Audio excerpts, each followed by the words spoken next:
Welcome to today's webinar, Google Communities for Schools. This session is part of a series of free webinars offered every week or two by the Stark Portage Area Computer Consortium, or SPARC for short. SPARC is an information technology center in Northeast Ohio where we support about 30 school districts. However, this webinar is open to everyone. And we'd like to welcome all the people who've joined us live today or who are watching the recording in the future.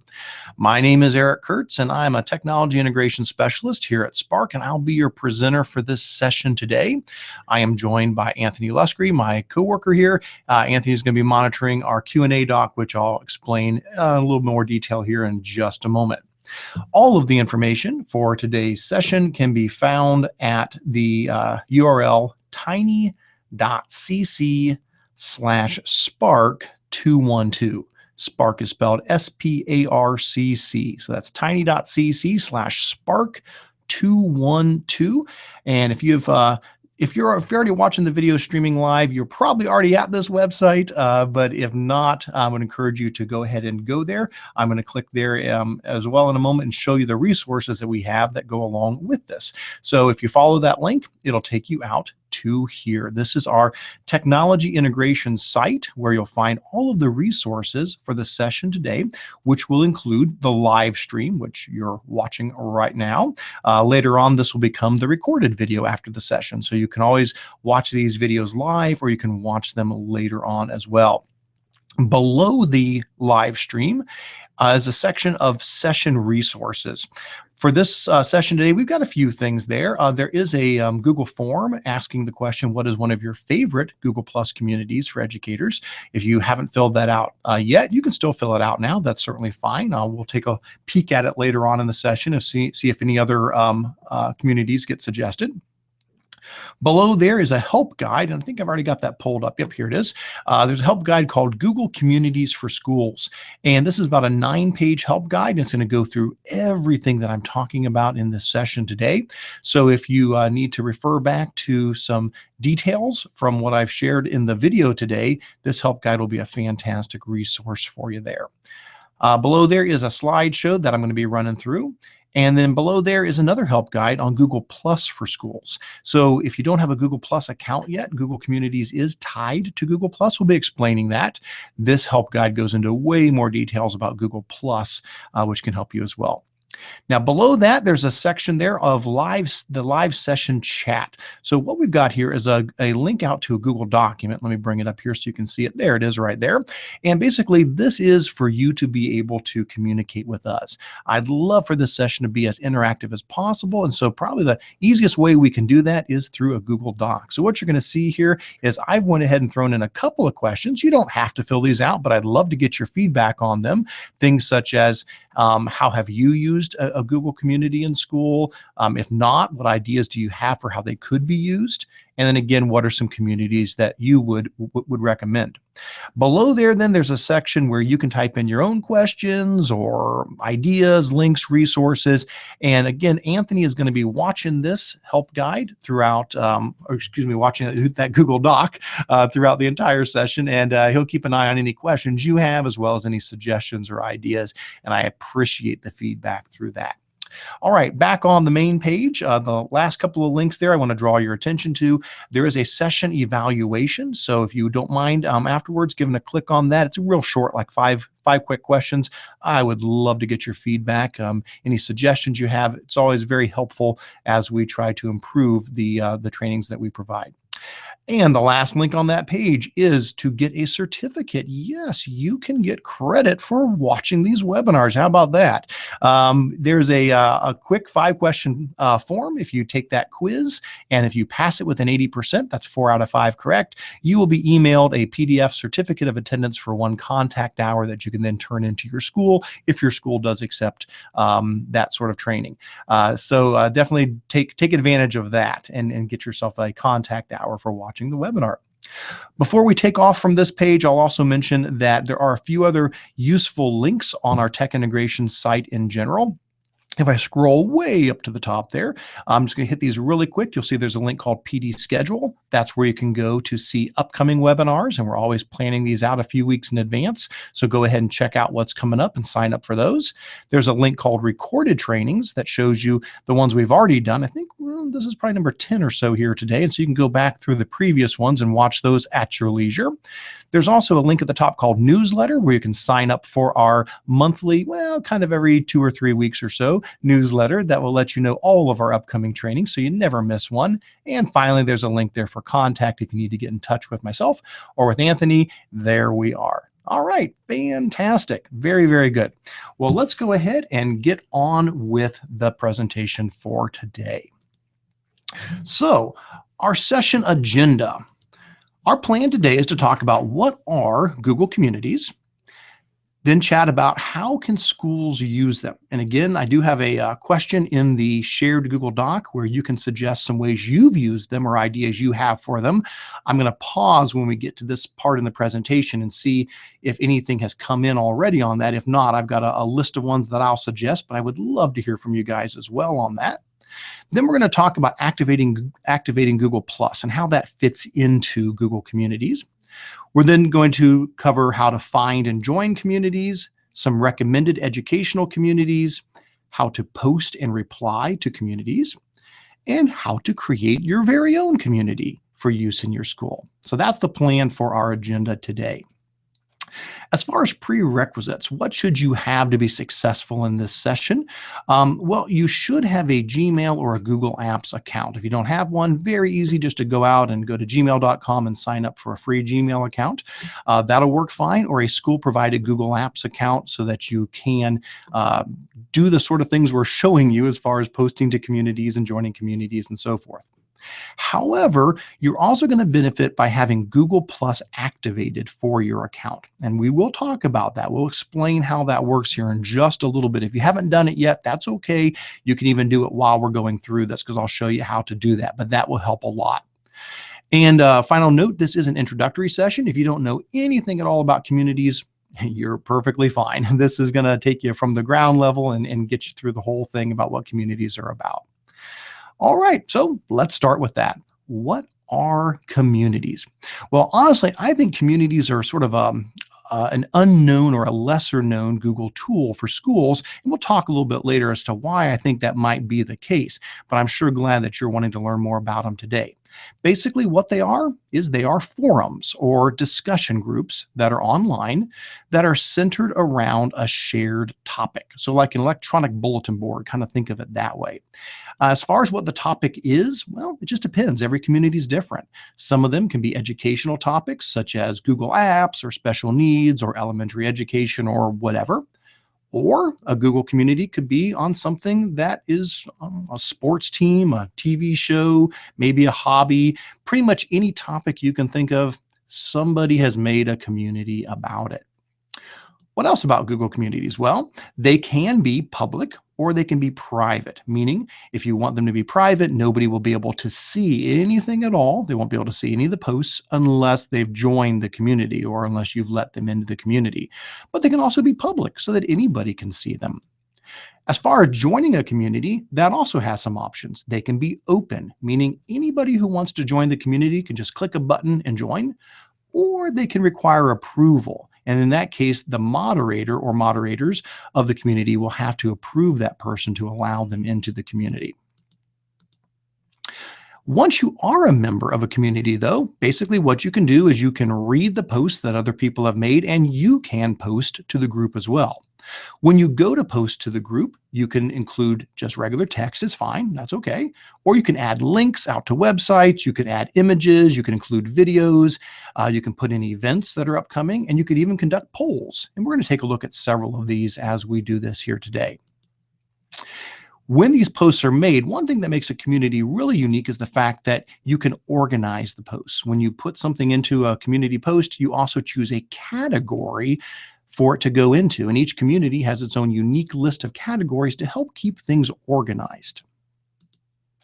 And as we wrap up what a community is, another thing to note is that as a member, you can receive information about new posts as email messages if you wish, or you can turn that feature off. Sometimes communities get an awful lot of posts, and so you just be getting emails left and right. So it's really your call if you want to receive those email notifications or if you just want to choose to go to the community to see when new things have been posted. Now, the last bullet point about what a community is kind of the kicker here, and that is your Google account, whether it's a Gmail account or a Google Apps for Education account, it needs to have Google Plus activated if you want to participate in a community. Now, you don't have to have a Google Plus account just to view a community. So if there was a community that was public, you could go take a look at it and read the posts and just kind of view it like a web page. You certainly could do that. But you have to have Google Plus activated on your account if you want to join a community, if you want to post to a community, or if you want to create your own community. So that is important that you activate Google Plus on your account. And we're going to explain that here in just a little bit. I think this may be the reason why communities haven't taken off quite as much. I mean, they are very, very popular, but I think they could be a whole lot more popular. I think sometimes people see the Google Plus option and say, well, I don't really know if I want to turn Google Plus on. I've already got Facebook or I've got Twitter. Do I really want another social media account? And Google Plus really isn't that. It's a lot more than just a social media account. There's a lot of things attached to it, hangouts and photos and events and communities. So hopefully today I can show you that it's really, really easy to activate Google Plus for your account just to be able to take advantage of some of these other features. Now, in the future, it is possible Google may be removing this requirement. Now, I don't know that for sure. It's just sort of my thought because I've seen them doing that recently. They seem to be taking the Google Plus requirement off of some things, like now you can do a Hangout without Google Plus. So I'm really hoping that over time they'll continue to decouple the Google Plus option from communities. So really just any regular Google account can use them. But for now, you will need that. All right, enough about that. Well, not really. We'll actually come back to that in just a minute here. But enough about what is a Google community. Let's take a quick look at one. So we're going to take a quick pause here in the slideshow just to show you an example of what a community looks like, since I've been yammering on about what they are. And for this quick example here, I'm going to show you the Google Educator Group of Ohio. This is a community that I run, so I feel safe bringing this one up here. I'm pretty sure what's going to show up. And if you want to go there yourself right now, I did make a shortened URL for it, so you don't have to go hunt for it. tiny.cc/GEG-Ohio. That's Google Educator Group of Ohio. So tiny.cc/GEG-Ohio. I'm going to give a click on that, and that'll take us out to the community. I just want to show you what it looks like, just so you get the big picture idea of what is a community. So there it is. Ta-da! That's a Google Plus community. And basically, like I said, it's a online discussion group. It's an online forum. It's an online bulletin board. So just for a really quick tour of what you're going to see on the screen here, and we'll come back to all of this later, but I just want to give you the big picture right now. You'll notice that in the top left, there's an icon for the group. So each group gets its own picture there. You'll see that I've got notifications turned on. I can turn those off if I don't want them on, but this sends me emails anytime somebody posts to the group. You can see below there that there's 463 members. So that's a pretty decent size group that we've got. And then below there, you can see the different categories that we have. And as people post to the different categories, then these will fill up with different posts. And so we've got lots of different categories listed there. Go down a little further, and I've even got pictures of all of our members of the group. Excellent. Over on the top right, you'll see there's an About This Community section that gives you a little blurb about what the community is about. And then the rest of it, it's just the posts. So, here's something that Brian posted, and here's something that I've posted. Obviously, there's a bunch of stuff from me. Since I'm running the group, I do throw a bunch of stuff up there. But if I go down a little further, there's something from Nikki, and then we're going to find some other folks further down. There's one from Scott and Brian and Amy. And basically, these are posts that people have shared with this community so that other members of the community can come in and read these things. Now, you can also have a conversation. As you can see, Brian posted something a while back, and there's some comments here where some people have have spoken back and forth on the topic. So anybody that does post something, you can just come right in here, give a click, and you can respond to them as well.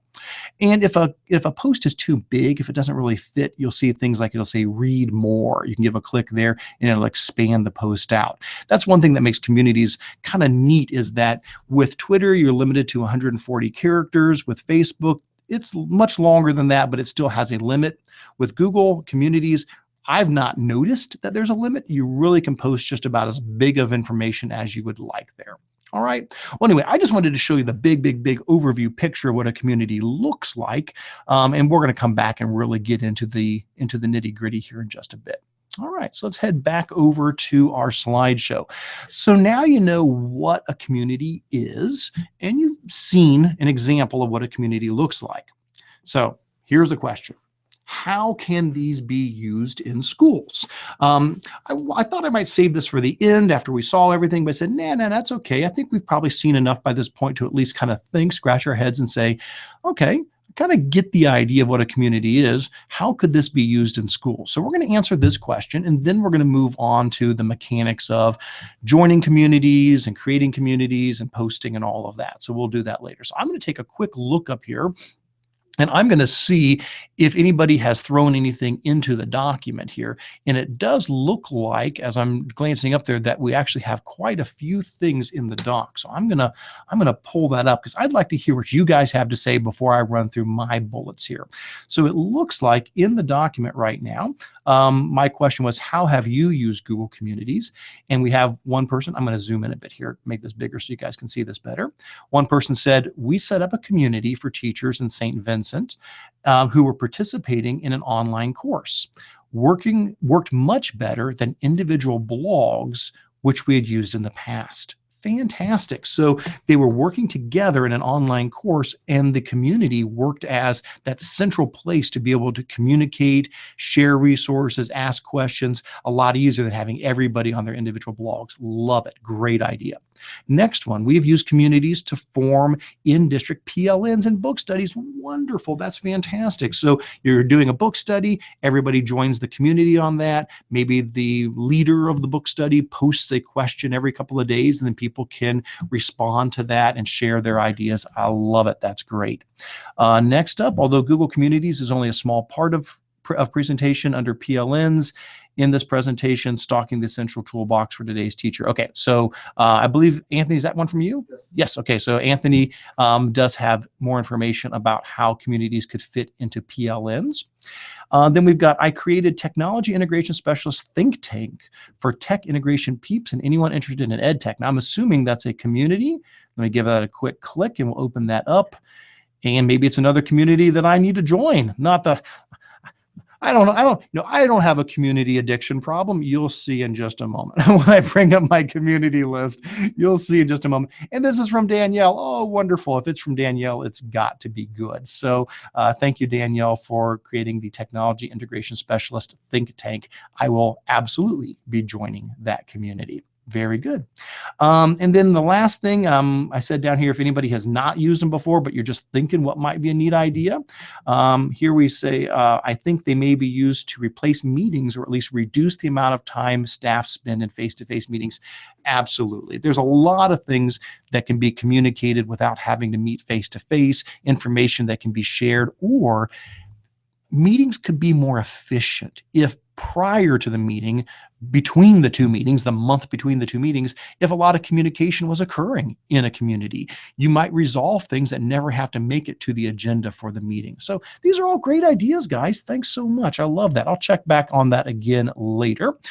You did a great job, folks, and you hit a lot of my bullet points. So some of these are going to be the same that we just saw there.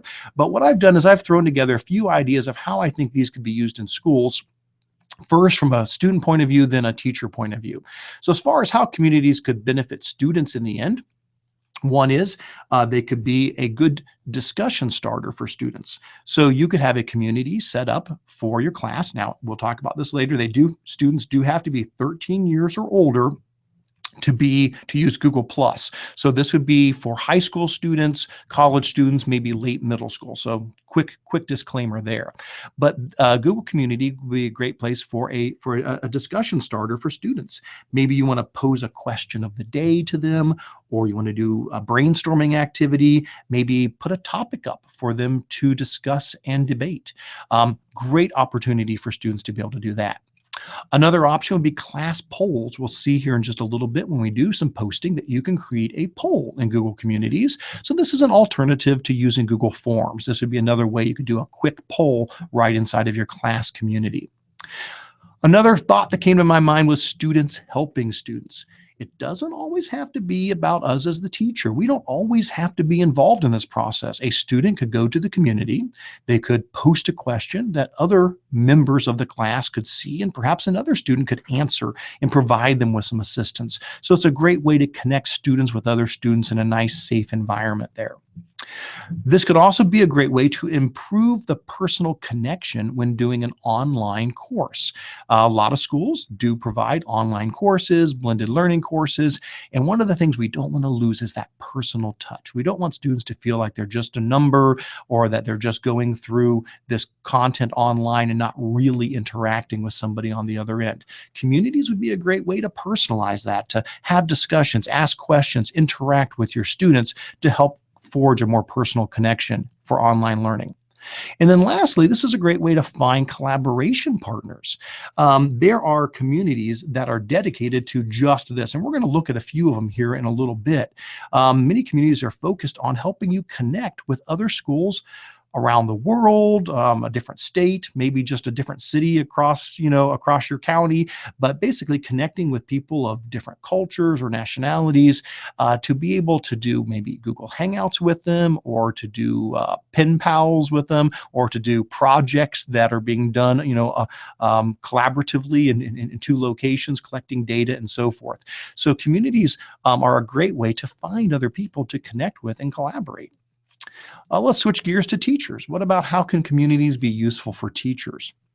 Well, we've heard this already, but your professional learning network, your PLN, it's so important that we don't get stuck in a silo. It's so important that we connect with people outside of what we see on a day-to-day basis. And Twitter's great for that. Pinterest is great for that. There's so many great ways out there to connect with other educators. Well, I'll tell you what, Google Plus communities are a gold mine for this. There are so many great communities that we're going to take a look at with hundreds of thousands of educators who teach your subject or teach your grade level or have some interest that is similar to yours, and you can connect with those people, learn from them, share your resources, and grow. Communities are also a great way for you to stay informed. There are communities that deal with topics like Google Apps or smart boards or iPads. Well, being a part of that community, you can stay up to date on the latest news with everything coming out about new features in Google Apps or new apps for the iPad or whatever the case might be. Staff professional development, I think we hit on this very good already, like with the book talks. Fantastic way to do PD in-house. And then I would extend that to say also just committees and topic groups. And I think that goes back to the bullet point we saw about having more efficient meetings. You're absolutely right. Have a community set up for your assessment committee or for your technology team or whatever the case, and have those discussions all in one nice central location so that when it's time for meetings, you've already got a lot of things taken care of. Good ideas. I love it. And it looks like I'm going to peek over there, just see if anybody else threw anything in. And yes, mystery expert hangouts got added. We are definitely going to be talking about that. That kind of goes back to what I mentioned about students connecting with other students through communities. There are a lot of great communities set up that help you find mystery experts. So whether it's a scientist or an author or just mystery locations, you just want to connect with a school somewhere else or around the world. So very good. All right. Now, I really do want to jump in and get moving with communities, but we do need to pause for just a moment. As I mentioned a little while ago, you do need to activate Google Plus on your account if you want to participate in communities. All you can do without that is just view them. You can view a public community, but that's pretty much it. But if you are 13 years or older, there's a really quick 2-step process you can do to turn Google Plus on for your account. Now, it is possible that you may have a Google Apps for Education account in your school. They may have turned off Google Plus. That is possible. That is certainly a possibility. If that's the case, my recommendation would be to go ahead and use a personal Gmail account. And if you don't have one, just go ahead and create one. That's fine. I've got a personal Gmail account. Then I've also got one for my work here at Spark, plus about 25 others for lots of other schools. So, but you can definitely create your own personal Gmail account and then activate Google Plus on that if you want to plug into communities. So let me show you how that's done. And so what I've done is I've created a temporary account, just a kind of a random generic account here that I'm going to demonstrate this activation process for you. So basically what you need to do, and again, if you've already done this, you're fine. You're golden. Just hang on. Just give me about 2 minutes here to show the other folks how this works. If you've already updated to Google Plus, you're fine.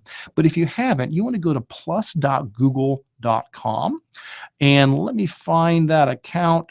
There it is. Okay. So I went ahead and just created this as just a generic fake account that I put together just to show you how this works. Now with this account, I have not activated up to Google Plus yet, so I'm just using regular Gmail here. I'm just logged in just like normal.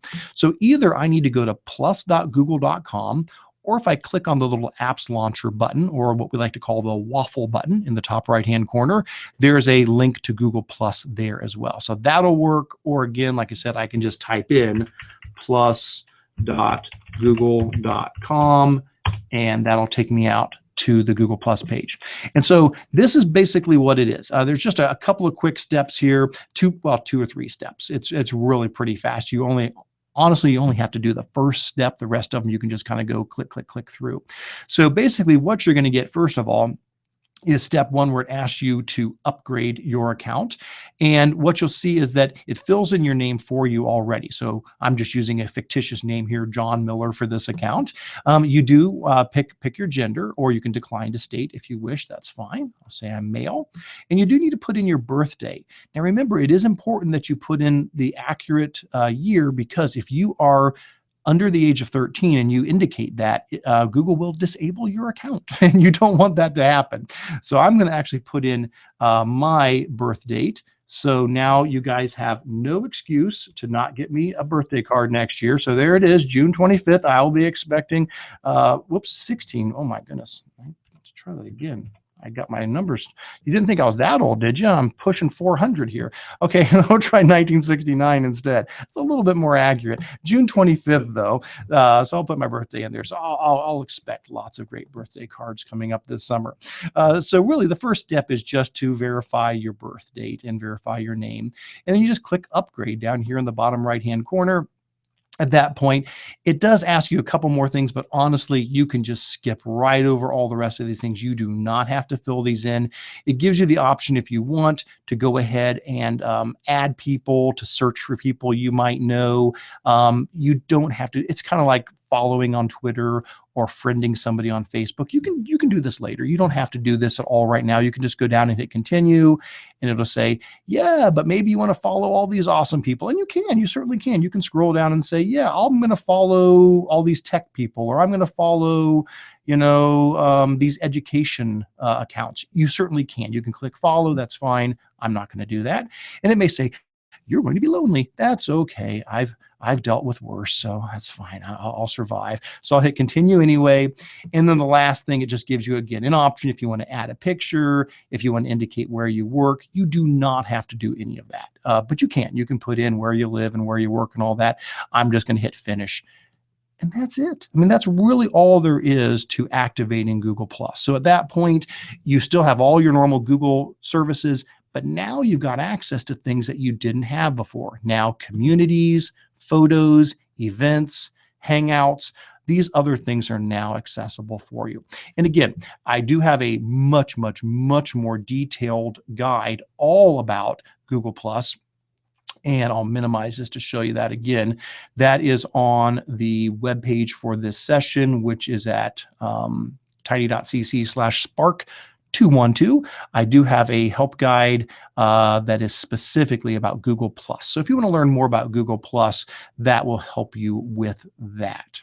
All right. So with that said, hopefully now everybody who wanted to can participate and move on further with using communities. So let's get on with the session. We're going to dive in. We're going to join some communities. We're going to talk about using communities. We're going to talk about creating communities. Don't forget, all of the session help guides and resources can be found at tiny.cc/spark, SPARCC 212. So let's go ahead and get on with the session. So what we're going to do next on my agenda list here is going to be to talk about how to find and join communities. So I'm going to start with this pretend account, my John Miller account that I created. And I'm going to show you what it looks like. If you've got a brand new account, if you've never done anything at all with communities, what does it look like? And then I'm going to switch over to my account, my personal account, and I'll show you what it looks like after you've used them for a while. So first thing of all is, how do you find communities? Where do you go to get these? So here's the way it works. First, you have to be at your Google Plus page, which is just plus.google.com, like we mentioned. You can also, again, use that little apps launcher button in the top right and choose the Google Plus icon there. But you need to get to the regular Google Plus page for your account. And then what you want to do is hover your mouse above the home button in the top left-hand corner. And when you hover your mouse above that, you'll get this drop-down menu. And one of the things in that drop-down menu is communities. And that's what you want to do. You want to click on communities. And that's going to take you to the communities page. Now, because this is a brand new account that has never been using Google Plus at all, it doesn't know anything about me. Google does not know who I am. And so what you're going to get is a section called Discover Communities, where they're just going to throw everything at you. They're going to say, would you like to join a community on gaming or traveling or weather photography or fitness or eating right or cakes and baking or Harry Potter, or you get the idea. And so the point is, I can come here and any one of these that I'm interested in, I could hover my mouse above it and I can do a couple of things. First of all, if I'm not interested in it, I could simply click the little X. It may be hard to see. I'm apologizing if that's a little hard to see because it's a very faint X up there.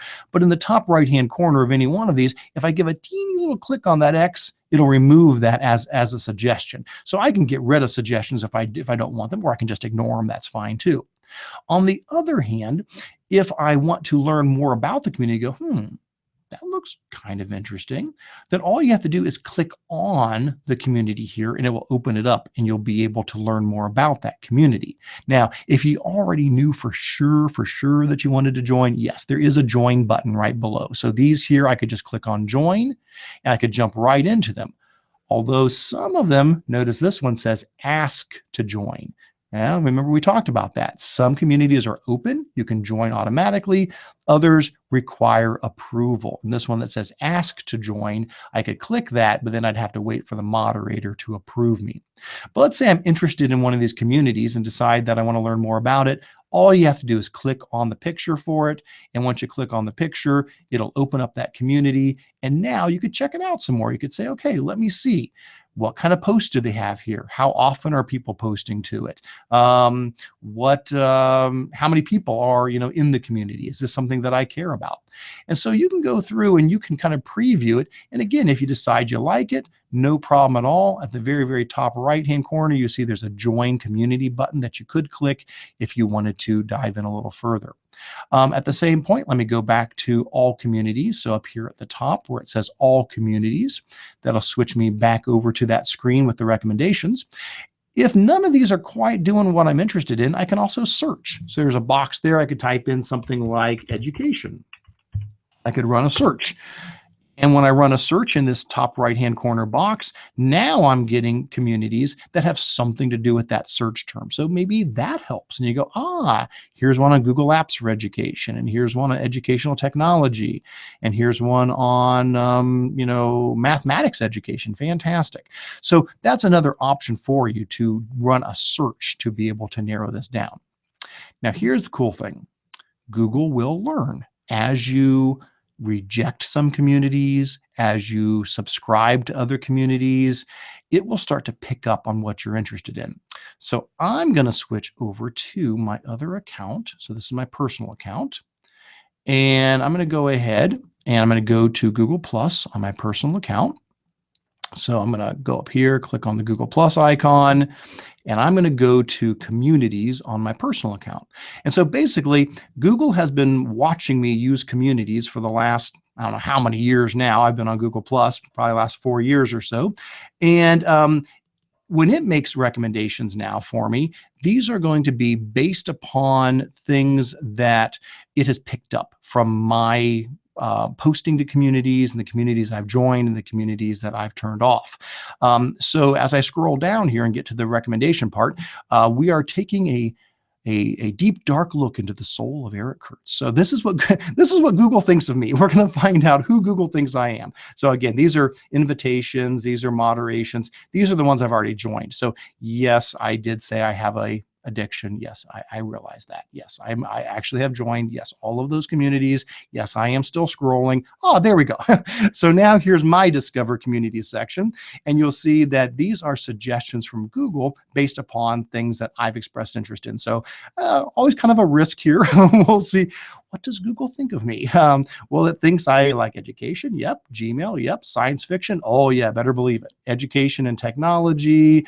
We got some gaming here. We've got movies. We've got mountain biking. Yeah, I like biking, but I can't do that. I'll kill myself if I do that. And so on and so on and so on. So this does get better as time goes on. This will start to reflect you more and more and more. Okay. But again, when it comes to joining a community, it really is nothing more than clicking on that join button. So I'm going to pop back over to the one that Danielle suggested. Danielle has created that community tech integration specialist think tank. And absolutely, I want to join that community. So I did leave that open in a tab so I wouldn't lose it. All I have to do is click on the join community button up here in the top right-hand corner. And as simple as that, that community has now been added to my list of communities that I am subscribed to. And I can now post as well. So instead of just reading the stuff that other people have posted there, I can come in here now and I can post as well. And we're gonna talk about that. All right. So that is the gist of searching for communities, looking at recommended communities, and then joining a community once you find it. Now, I've tried to pull together a couple of suggestions for you to kind of give you a jump start here. So if you go back to, or if you just scroll down, again, if you're watching the video and you scroll down, or if you go to tiny.cc/spark212, the help guide that I've got in there for Google Communities for Schools, it's the first help guide under session resources.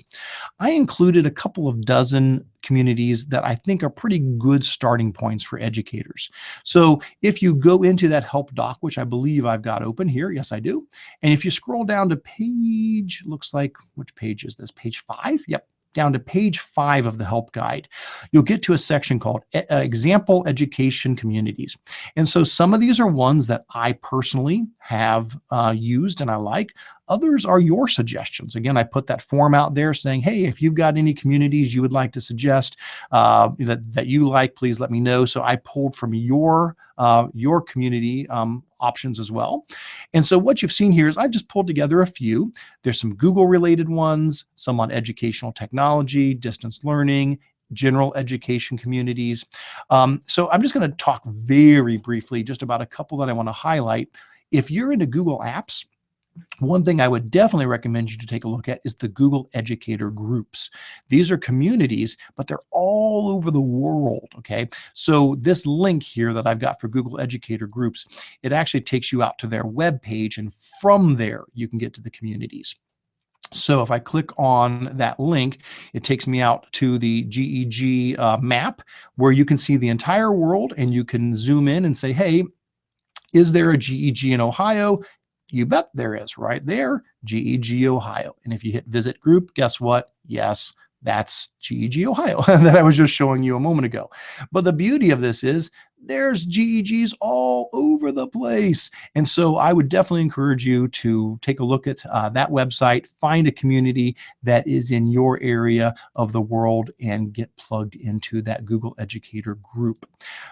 So that is one of the ones listed under Google related communities. There's a lot more. Then we've got some general education tech communities. Here's the ones I talked about with distance learning. There's a mystery location calls community, which is a great way to find other schools around the country and around the world who are looking for schools to do a mystery location call where your students and their students don't know where each other's from. Of course, you do as the teachers. And then what you do is your students and their students ask each other yes/no questions to try to determine where the other school is at. It's a fantastic way to learn geography and history and problem-solving skills, to think critically. And so that's a great community, as well as the Google Plus Edu Hangout community. That's another one focused on connecting schools from all around the world for educational hangouts. Great stuff. And then, of course, on the other side here, I've got some general education communities. And then here's the ones that I run, GEG Ohio, and also the Spark Google user group. So if you are in Spark land, if you're up here in Northeast Ohio, also definitely feel free to jump into our Spark Google user group as well. All right, good stuff. So we now know what communities are. We know how to find them. We know how to join them. At this point, we'll say we've joined a community, so we're part of a community. I'm going to go ahead and tell you what, I'm going to go back into GEG Ohio just because I don't want to mess up somebody else's community by posting a sample post here. I'll go ahead and do it in my own here. So apologies ahead of time. I'll put some real stuff. It won't be fake stuff. I've actually got some stuff that I think will be perfectly fine to post in here, but I'll go ahead and I'll post in my own community here. So what I want to do is we're going to assume you've joined a community. You've got Google Plus activated. You found a great community. You've joined it. Now, what do you do now as far as interacting with people on the community, responding to them, posting? Let's chat about that briefly. Okay, so here I am. I'm at GEG Ohio. If you're following along, if you're playing along at home, I would say just pick any community that you have joined and you can kind of follow along. What I want to draw your attention to is just a couple of quick things. First of all, in the very top left-hand corner of any community, there's a little bell up there, and it will say notifications on or notifications off. I mentioned this earlier, but I wanted to circle back around to it. If you have notifications on, then anytime somebody posts something, you will get an email letting you know that. If you click on that, it's like a toggle button. If I click on it, it turns to notifications off. Now, I will not get emails when people post. Instead, I'm going to have to remember every, couple of days or once a week, I really should go back out to that community and see, is there anything new? It's going to be up to me to go back and check that out. I don't turn this on very often, but because I moderate this community, I do leave it on. Some of the bigger ones, oh my gosh, I would just have way too much email. So I do tend to turn that off a little bit. All right. Now, once we've got that settled, and now we're taking a look at the community here, let's talk about reading through the posts that are there. Now, one option is just to simply scroll down the page and just see what people have posted. Perfectly fine. However, remember I said you do have categories over here on the side. So you can come over and you can click on these categories if you want to filter things down and say, you know what, that's a lot of information here. I'm just curious, is there any information here about Google search, for example? And honestly, I'm not really sure. We're going to find out. If I click on that category, it should filter it down. And yeah, there's a couple. Okay. So here's the one I posted about Google Feud recently. And here's one from Amy that she posted. So yeah, there are a couple, not a whole lot, but there's a few there. So you can narrow this down by category. And that's a really nice thing about Google Communities, is it allows you to focus on just what you want to see. Or I could go back to all posts and that will show me everything on the community again. So there it is. Now everything's back. Fantastic. All right. Now, let's say reading is awesome and you've enjoyed that. You've been reading some posts. Let's say you want to get a little bit more interactive and now you're ready to start replying to people. So Brian here, Brian Dittfeld, great friend of mine, and one of the co-leaders of GEG Ohio, recently launched a new website called googleizingedtech.com, and he posted on here, hey, check out my first blog post. So I certainly could do that. I could give a click on Brian's link, and that would open up his awesome website that he's set up, which I definitely encourage you guys to check out if you haven't. That's googleizingedtech.com. But in addition to doing that, I could come down below his post, and I've got a couple of options here about what I could do. One of them is there's this button here, which is the +1 button. I could click that button, and what that would do is basically it would be my way of saying thumbs up. I like that. That's a pretty cool post, you know. And so if I did that, that's fine. I could click there, and that basically gives him a +1 on that to let him know I liked his post. But I could also add a comment here. I could click in that little box, and I could say something like, great job, or whatever it is I want to share, and I could post that comment, and now Brian and I and other people could have a conversation along that. So very easy to +1 people's posts, give them a thumbs up, or to reply to them. But what about getting really interactive now? What if I want to share something myself? Well, that's the beauty of it, and that's what I hope more and more people do. So again, a message to those of you on GEG Ohio, there's 463 of you. I would love to get more people posting on here, and so thank you to those who have, and for those who've been lurking, definitely encourage you to share your own thoughts as well. So how do you do that? Well, here's the idea. Up at the top of the community, there's a box that says share what's new. All I have to do is give a click in that box, and at this point I can type in any information I want to put in here. Okay, so I'll type my message in. If I want to, I can also attach a photo, I can attach a web link, I can attach a YouTube video, I can attach an upcoming event, or I can attach a poll, an interactive poll. And then I also have to pick what category I'm putting things in. So not only do I decide what to write, but I have to choose which category it fits in on the community there. So I went and did ahead of time. Let me see if I can find these here. I typed up a couple of things that I thought would be good to share. So the first one is there was a news article pretty recently here that Google Apps is now going to let Google Apps administrators push out add-ons. So if you haven't heard about this yet, it's pretty cool. Google Docs, Sheets, and Forms let you do add-ons. Now we're going to be able to push those out. So I'm going to go ahead. I already typed this up, so I'm just going to copy and paste it. But here, let me go ahead and paste this in here. Blurf, there we go. So this is some text I wrote up earlier, and of course I misspelled something. Thank you, Google, for catching that. Organization. Sorry about that, guys. There we go. I got to fix that. There we go. Oh, it's fixed now. So this is a little blurb I typed up about how Google Apps admins can now push out or block add-ons for their domain. So I'm really excited about this. And then here's a link that goes out to an article that talks about that. Well, what's really cool is I didn't even have to click the link button. Just because I put a link in the actual blurb that I put in here, it picked up on that. It said, oh, hey, you're trying to attach a link. Let me do that for you. And so right below here, it attaches the link out to that website, grabs a picture from the website, and I'm in good shape. I'm ready to go. So now all I have to do is come down and choose which category. And I'm going to say Docs, Slides, Sheets, and Forms, since add-ons apply to that. And now I can just click Share, and as simple as that, ba-doom, I have posted to the community. And so I've added a little blurb with a link, and people can click on that. Let's try another one. So I don't know if you guys know, Google puts out something called the Apps Show. It's a weekly YouTube video, usually 10 or 15 minutes long. So there was one of those recently. And so I typed this up ahead of time just to save a little bit of time. And I don't think I misspelled anything this time. So here's my little blurb about the latest episode of the App Show. And then I put the link into the YouTube video, and guess what? You got it. The community realized, you're trying to attach a video. So I didn't even have to click the video button. It just picks that up from the YouTube link, and it embeds the video for me. And this one's about collaborating with Calendar and with Sheets. That one kind of doesn't fit any one particular topic. So I'm going to put that under trainings because it is an instructional video. And so I'll give that for the category. I'll hit share, and ta-da! Now that's been posted. Fantastic. Very good. Let me do one more. I'll just do one more example. For my last example of posting something, let's say that I wanted to do a poll. You've seen a link, you've seen a video. Let's do a poll. So let me click on that. So the way the poll works is first you have to ask the question. And I did type this up ahead of time to save myself a little bit of time. I said, spring is here, so it is time for spring cleaning. What is your most common method for cleaning up your Gmail inbox? And then I've got some options here, so let me copy those over. Do you, first of all, delete just the unwanted messages? Or secondly, do you move messages into labels?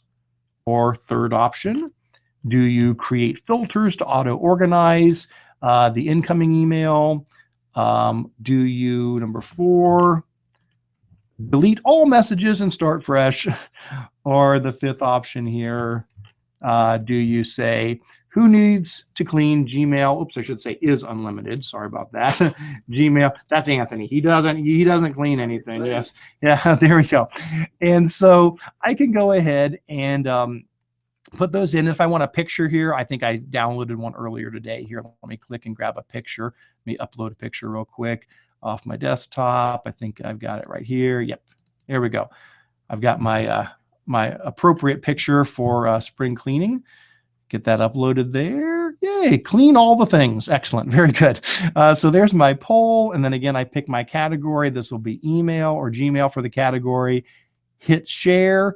And as simple as that, boom, there's a poll.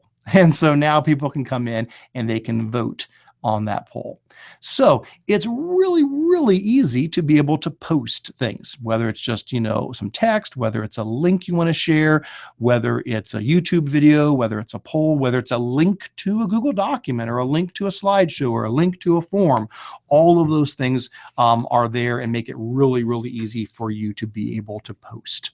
Now, after you post something, I will let you know, you can go back through and edit things later. So if I hadn't caught that I probably should have left it misspelled, then that would have been a good example. But if I didn't catch that I misspelled something, as the person who has made a post, you can always hover your mouse above it, click the little down arrow in the top right-hand corner, and there is an edit post option. I can go in and I can fix something I did wrong and then resave it. So you can go back in and fix them if you need to. All right. Well, we are going to shift gears again, and we're going to talk about creating your own community. So hopefully now you get what a community is. You know how to find some pretty cool communities out there. You know how to read them, to reply to posts, and how to make your own posts on a community. Well, maybe you're ready to step it up now and create your own community. How does that work? Well, I'm going to go back over to my fake John Miller account here because I don't want to create one with my real account and have people think this is really a community out there. So I'm just going to go ahead and create one here myself. So let me show you how this works. So how does this work? All right, here we go. So what you want to do to create your own community is, again, you want to go back to your communities page. So go to plus.google.com, hover above the home button on the top left, go down and click communities. It'll take you to your communities page as normal. And instead of looking at existing communities, look in the top right next to the search box. There's a blue button that says create community.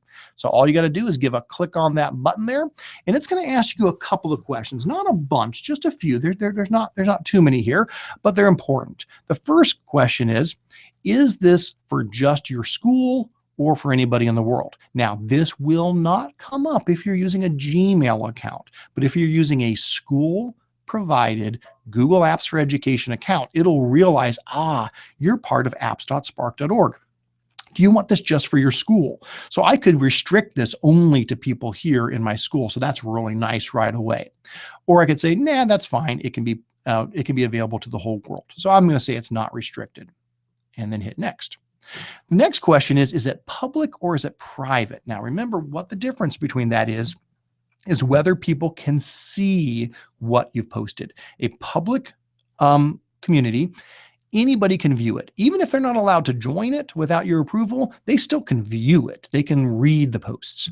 A private community, nobody can see the posts unless they're a member. So that's really good if you're trying to keep something just for a committee at school or just for you and your students in a class to ensure that privacy there. So public or private. let's say I pick public. Now, if I pick public, I basically need to give it a name. And then my last option is, how do people join? Do they need permission? No, anybody can join. They can just click join and they're in. Or yes, they do need permission. They can ask to join. So it's no, anybody can join, or yes, they have to ask to join. Same thing if I go with private over here. I can give it a name and then I can say, well, how can people find it?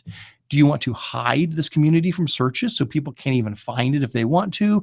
Or can they at least find it and then ask you if they can join? All right. So I'm going to go ahead and I'm going to name this one. I'll just call it sample community and we'll name it 2015-03-24 for today. And that sounds good. We'll hit create community and give that a second to go chugga, chugga, chugga. And it's working. It's brewing the coffee. We're just about there. Hey, there we go. And that's it. I just created a community. And so now the community has been created and it kind of starts me off in edit mode here.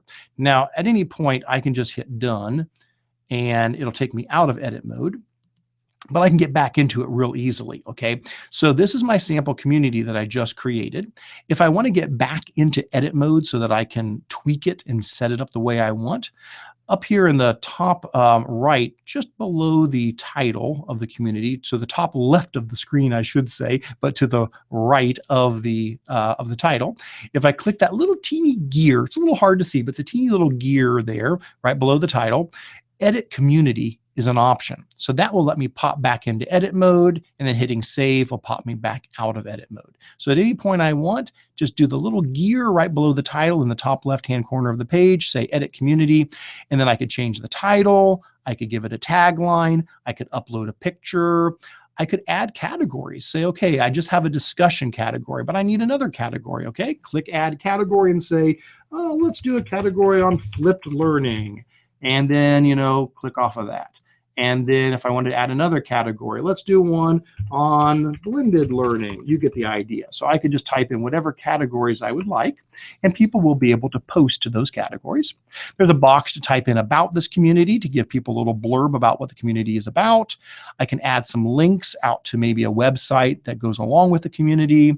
I can set the location if this is a physical located community, if it's just for people in Northeast Ohio or whatever the case might be. And that's pretty much it. I can also delete the community. I can delete the community if I need to later. But after I've made my changes, I just hit save, and happy as can be, now all of that's been updated. So really the only thing I'd have to do next is share the information with other people. So I could either just come up here and grab the web address at the top, email that out, put that out on Twitter, share it on other communities, whatever the case, that's fine. That'd be fantastic. Just give people that link up there so they can get to your community. Or you'll see there's an option up here to invite people. And if that disappears, you can always get to it from the gear as well. Invite people will show up from the gear. And if you go there, you can come down, type in a message, and then come down here and pick who you want to send this invitation to. And you could go ahead and send that invite out to others if you would like to. All right. And so that's the gist of creating a community and then letting other people know about it.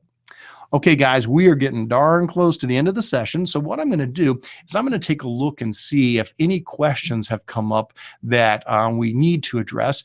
Anthony's been answering pretty much everything in there. He's been doing a great job. But I'm going to see, looks like that's scrolling off the page a little bit there, Anthony. Let me see if I can read that. The question is there any kind of best practices about how often to post as an admin? I'm always worried about being too quiet or about inundating my members. Well, that's, I don't know that there is any best answer to that. I'm going to say, I may be wrong, but I'm going to say more is better, honestly, because your members have the choice. They can decide whether or not they want to turn notifications on or off. And so over here, they can come in, they can say turn notifications off or turn notifications on. I don't think there's any problem with, posting, once a day, a couple times a day. I think the important thing is, are you bringing value? Are the things you're sharing something that fit the theme of the community and then bring value to the discussion that are giving people? That's what I try to do with GEG Ohio. And again, I'm probably don't always do it perfect. And whoops, can't find my screen now. Minimize that down. There it is. Here we go. GEG Ohio. You can tell if you scroll down. Yeah, it's me mostly. I do a lot of posting, but Brian does a great job, and Amy and Nikki, fantastic stuff. I'll have little starts and stops. I'll do 3 in one day, and then I'll miss 3 days. So it's probably best to be consistent. Honestly, that's probably the best thing. Try to have a few a day that you get out there, and then ask your community members if they have any feedback on that. But I think that's the idea, is to try to get that information out to folks. And as long as it's bringing value and it fits the theme of the community, I'd say have at it. Well, guys, we're going to go ahead and start pulling this to a close now. If you've got other questions, you can definitely continue to use that Q&A doc that we have. That is fantastic. That is a great way to keep asking questions and continue the conversation.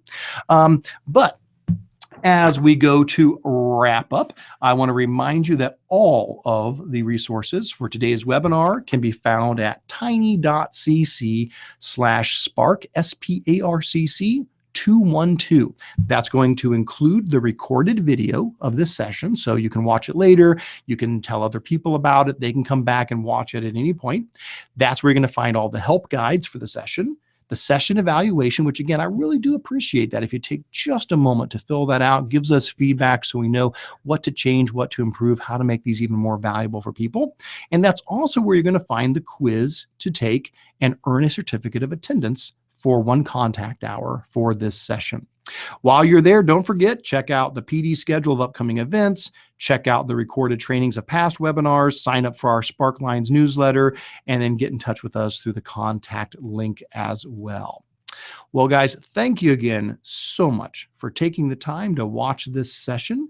We hope to see you again over the coming weeks for more educational technology webinars. Take care.